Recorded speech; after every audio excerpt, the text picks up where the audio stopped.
What is going on, my brothers in Christ? Today we're going to be getting into why laziness is disobedience. And if you clicked on this video, I know that you might be in a position right now where you feel as if the season has been very slow and it's been full of stagnation, procrastination, and just a lack of effort from you. And that's just us being honest with ourselves. And with that being said, we know that there's so much more that we're capable of, so much more that we're capable of in Christ. And we know that God has way greater plans than what we're currently living in. And God's calling us to step up to the occasion, but there's parts of us that we aren't willing to sacrifice, right? And when I talk about those parts, they're like the comfortability of staying where you are, right? I truly believe that the men that watch me are men that actively walk in obedience, right? For the most part, and that are really, really ambitious and hard on themselves oftentimes. And what that tends to do is it has a lot of people doing things in their own strength. And what happens is when we try and force our way into, God's promise, you cannot force your way into God's promise on your own willpower. Is we get to this season in the state of what people tend to call burnout. Right, I've seen it myself in my business. I mean, the first time I've ever hit 10K, I'm not gonna lie, that was a season where, I really, really willpowered my way there. And I never really got to enjoy the fruits of my labor because I was just so exhausted, nor was I able to sustain it. But as I got rooted in my firm foundation and did it with God in my corner, I was able to actually consistently grow exponentially. Not only was I growing, but I was actually experiencing the things that God blessed me with to the fullest capacity because my identity wasn't in the things, right?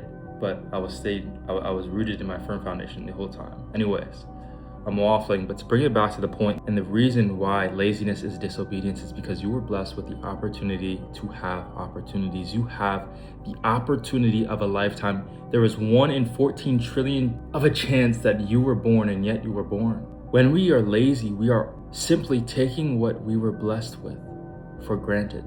We're taking this opportunity of a lifetime for granted. And we're saying, God, you know what? I'm gonna choose my comfortability over doing what you've called me to do. You know why? Because I have free will, right? And there's parts of me that, kind of believe, I wanna say I believe you're there, and I wanna say that you have a plan for me, but you know what? Sometimes it just doesn't feel like you're there, right? And that's just the truth.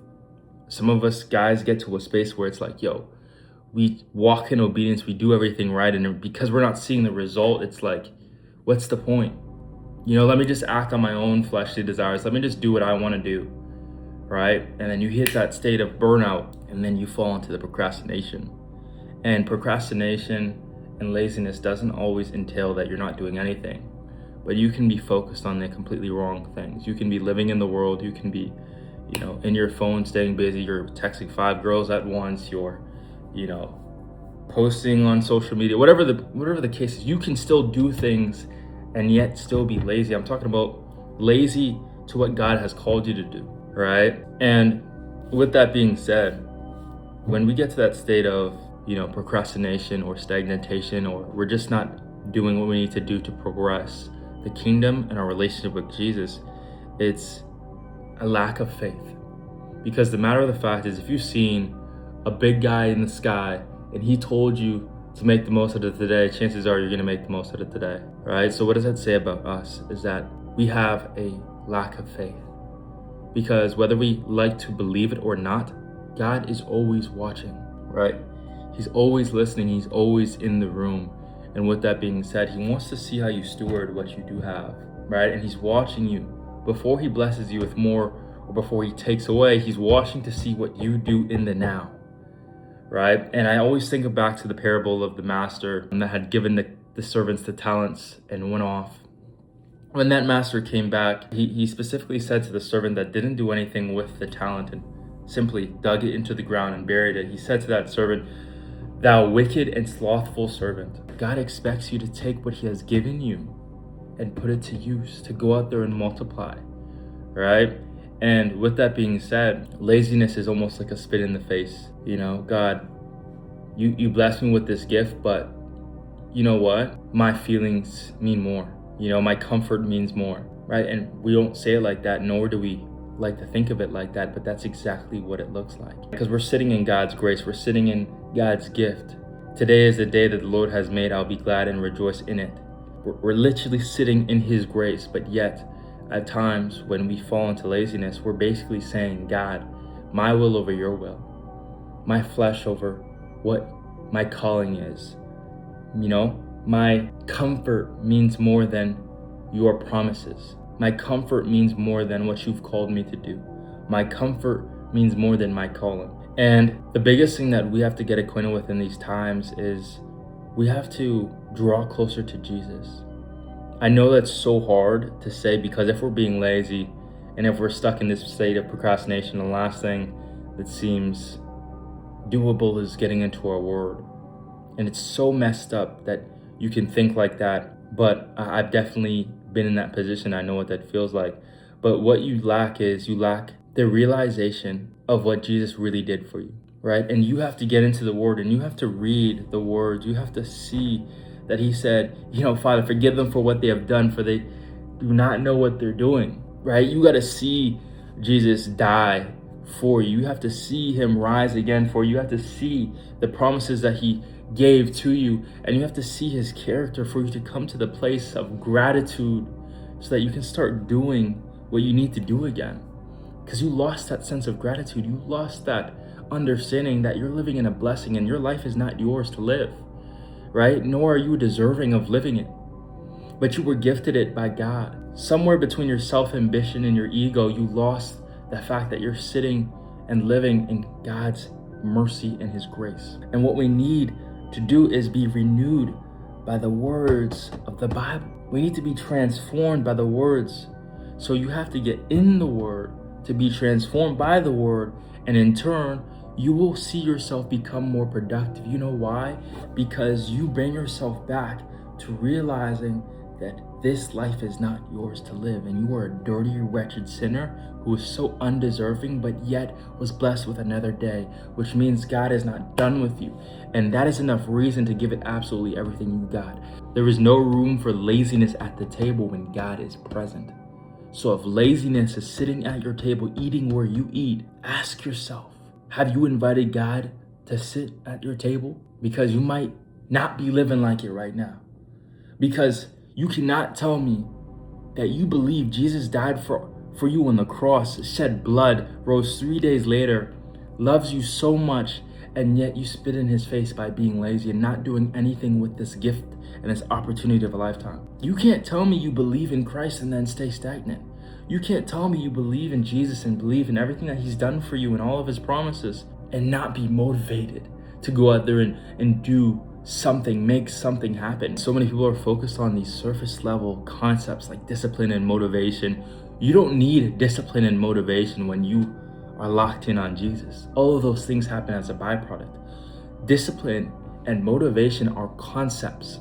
You cannot have any emotion tied to concepts. You have no emotion tied to discipline. So focusing on discipline does not in turn make you more disciplined. You cannot have emotions tied to consistency. So focusing on consistency doesn't make you more consistent.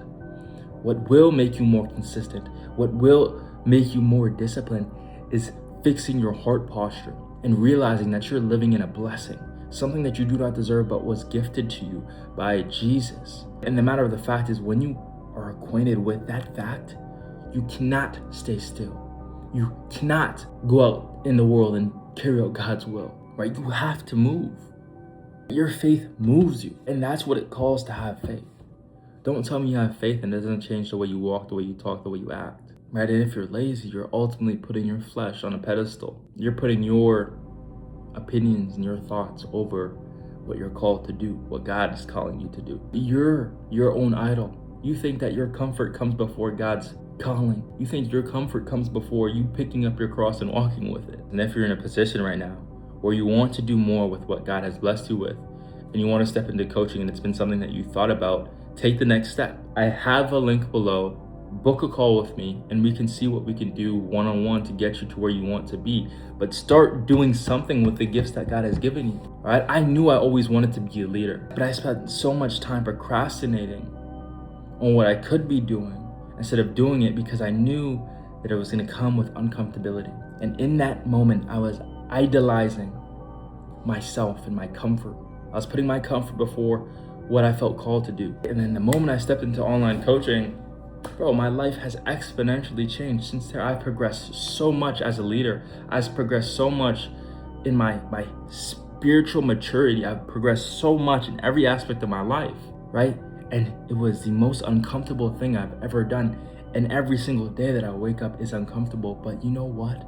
I get up and I do what needs to be done because I know that I'm living in a blessing, something that I don't deserve. So if you feel a calling to step into something bigger than just you and you want to start your coaching business too, feel free. Click the link below and we can talk about what we need to do to actually get you in a position to where you're taking the gifts that God has given you and you're making the most out of it. With that being said, if you are in a season right now and you've been stagnant, you've been procrastinating, you've been stuck, get into your word, get acquainted with his promises, get acquainted with what Jesus has done for you. Because once you realize that you're living in a blessing, there is no room for laziness. There is no room for ungratefulness, right? But you're gonna experience a gratitude like no other, and you're gonna be able to perform at a level that you cannot even understand, a level that the world cannot understand. But that only comes from realizing what Jesus has done for you, right? And believing in your heart what he has done for you. Laziness is disobedience. And you're watching this and you're not a lazy man. You're not lazy. You just forgot about God's promises and you forgot about God's character and you forgot what God has done for you. Go get acquainted with what he's done for you. Stop reading motivational quotes on IG and watching David Goggins or Andrew Tate or even listening to me.